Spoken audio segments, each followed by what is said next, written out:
Alright, to continue where I left off, I'm kind of anxious to see what I weigh empty with the Hyundais as compared to the utilities. Utilities, doesn't matter what year it is, as long as it's like a 13 series up, I weigh 33.6, full of fuel, full of depth, me in it, all my crap. And that. So now I'm anxious to see what I'm going to weigh empty the same way with the Hyundai. Now I could be lighter, depends on how the trailer's made, or same weight. But we shall see. I like the fact that I can pull 45.5 and I'm only like 78.5 or 78.8. So I still have room to play, you know, to get my axle set. So, we shall see what transpires. I'll know if I have like 42.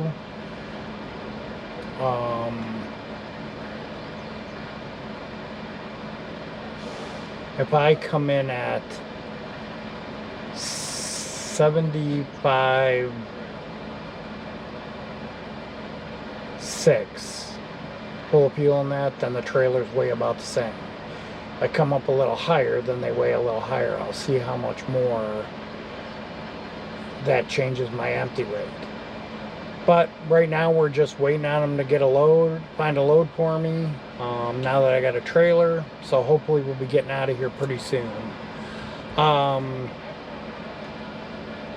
I talked to Garmin, and there was a firmware update plus a map update for the OTR 700.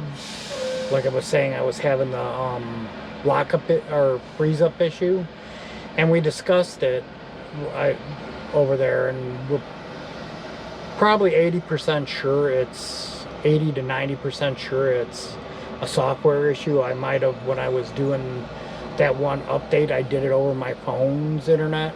I could have been in a bad area and a file got corrupted, and that's what's doing it.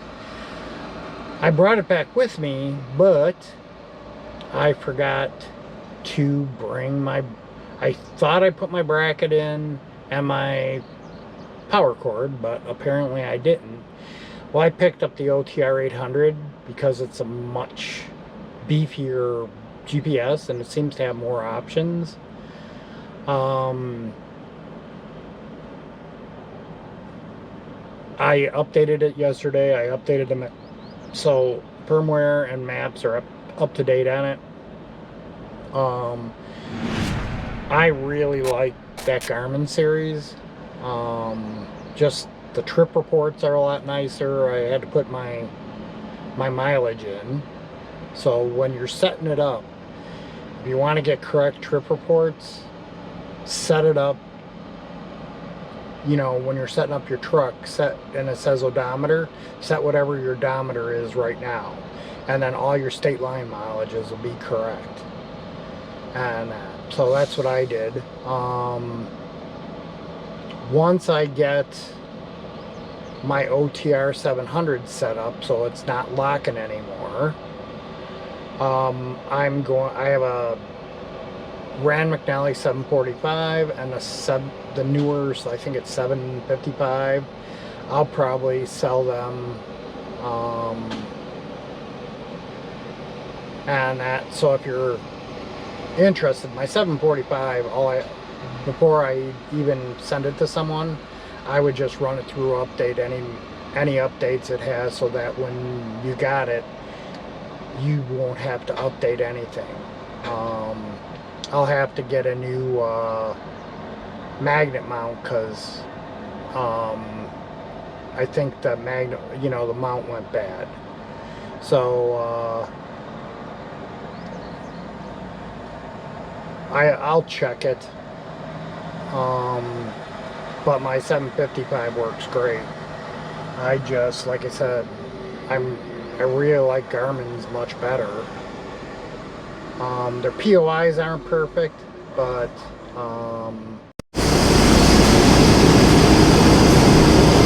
alright everybody, now we're loaded. It's supposed to be 43,000. It's recycled and only 40,000. So that's a nice, that's nice. And I'm surprised. I would have thought it was going to be heavier on the rear. I mean, where I got it set, I'm only 700-pound difference between my drives and tandems, and a little heavier on my drives than on my trailer, so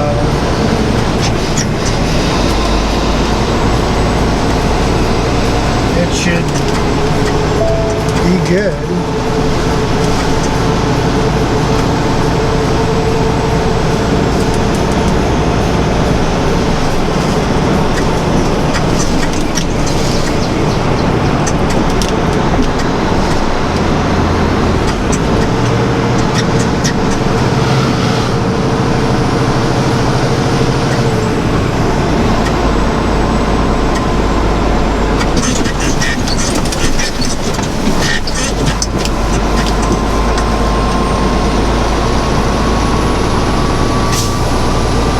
Probably park at the Lowe's in Evansville. Henderson doesn't look like it's that far.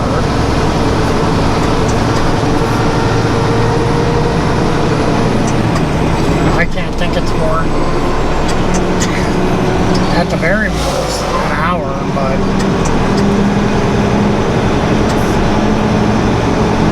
it could be less, like half hour. So we'll see.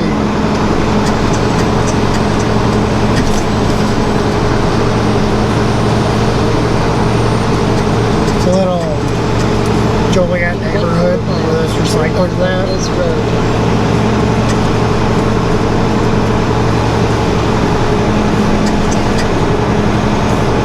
Alright, we'll see you a little bit once we get on the highway. Hey everybody. And we're 25 miles from Effingham. And I don't know, 160, maybe a little less from truck stop.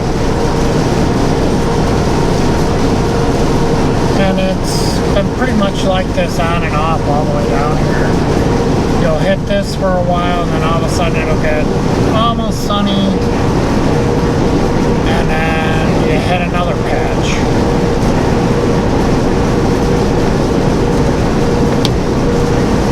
But it's good for the corn.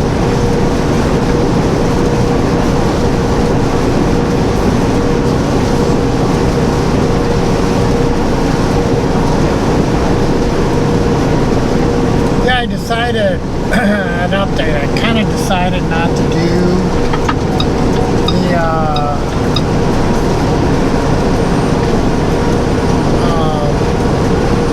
mud flap hanger and the center one. Did some research and you need like you kind of really need good drill bits and to do it slow. You know, some guys are like, yeah, buy 3-4 sets of cheaper drill bits and a drill bit sharpener and keep sharpening them. And then there's others that, you know,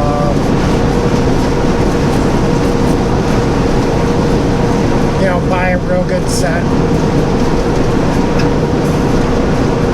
If you do it slow and use cutting oil, it shouldn't take that long to drill it. But the real good drills are like $200-300 or so. So I did some research. I found a place that's not far from me that I could probably get the drills at. But I forgot I have a friend that's, unless he retired, or if he ever sold it, he's working for somebody else, he had his own welding and fabrication shop. So I'm guessing that he might have the drill bits there. So the week before I get back, I'll text him through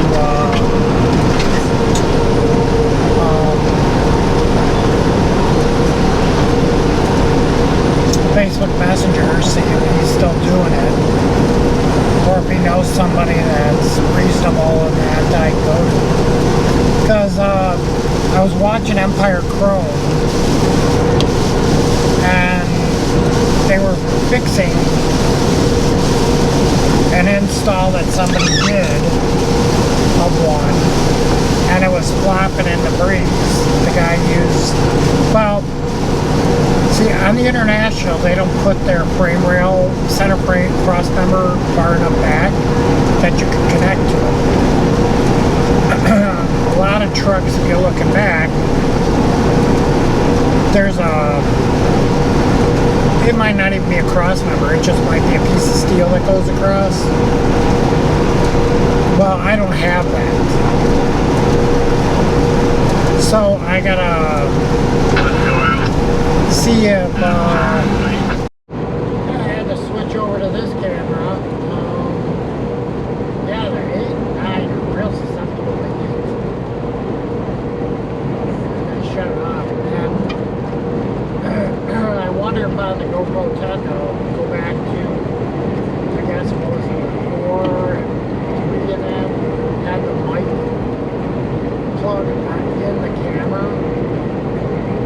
Media mods are nice, but they retain heat. There's no way the camera really cools itself off because you're cutting down the surface area to just dissipate the heat. I mean, it's not even sunny out.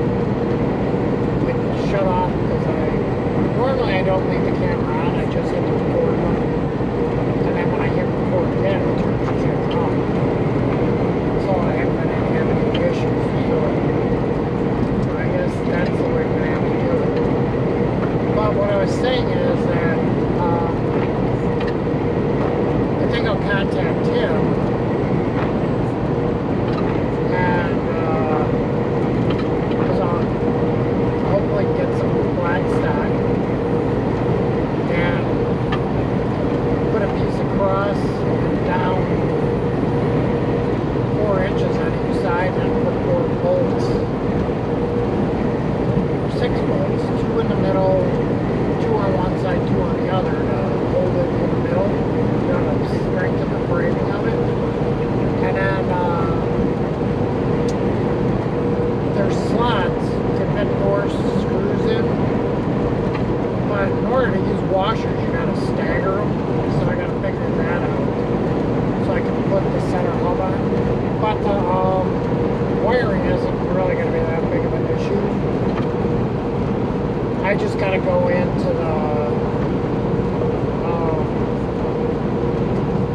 the center panel and I use wire nuts and just use my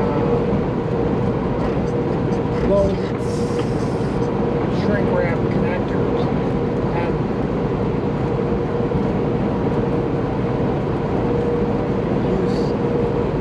solder connectors to connect those. One thing nice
down to the plate size of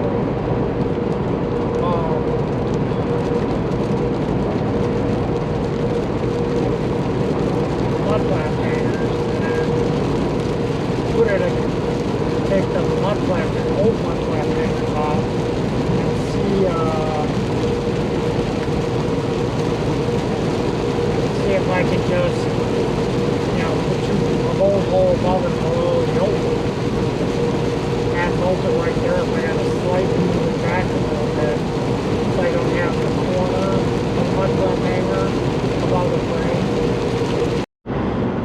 Hey everybody, well, I was talking to someone and I missed the turn into the logs.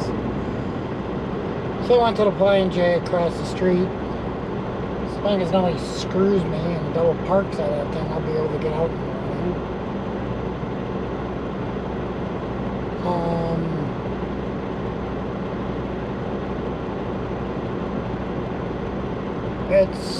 I'm 33 miles from my delivery, but with all the stoplights and that, even Google shows like 43 minutes, so this is showing about an hour. So I'll just leave at 6. So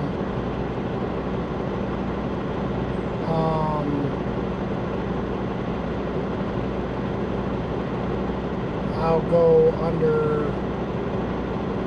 different plans so I can get there at 7, hopefully get unloaded, get the trailer swept out, and hopefully by then he'll have something for me.